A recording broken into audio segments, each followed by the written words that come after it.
Ayan, so magandang hapon po sa inyo ulit mga kaibigan. So mayroon na naman po tayong munting may share sa inyo. Ayan, ipakit lang po natin yung ating kakaiba na namang pakpaklawin, ang kanyang dahon. Ayan, share ko lang po sa inyo. Ayan, bago pa lang po siya mga kaibigan. So mayroon na naman po siyang sanga. So ito, nakita yung pinakadulo niyan, parang may sanga din po siya. And then ito po mga kaibigan, no? Tapos ito po siya mga kaibigan, no? Ayan, nakita nyo. So pasensya na kayo sa kamay ko.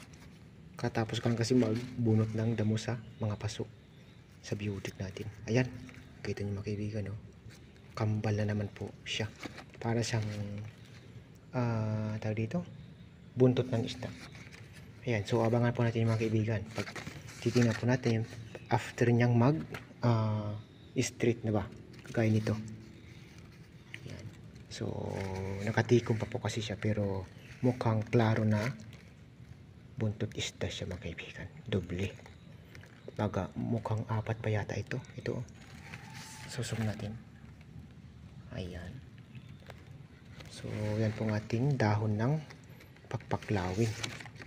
So may kambal po siya. Kambal na buntot isda. Ayan, ganun na lang.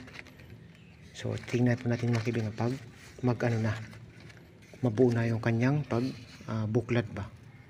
Ayan, pag ganito na ho siya mga kaibigan. Ayan, so i-update ko na po kayo sa mga susunod na video nito. Ayan, so update ko lang po mga kaibigan sa ating dahon ng ating pakpaklawin noon. Ito na po siya ngayon. Ayan po siya. This is not a prank mga kaibigan.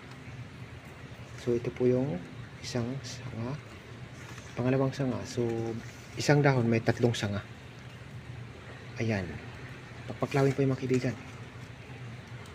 Kakaiba siya. Pikmalo. And then yung pangalawa na ating pinakahihintay, titingnan natin. Ayan po siya.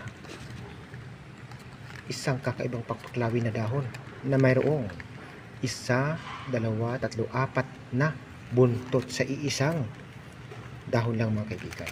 Yan, makita nyo. Yan po siya.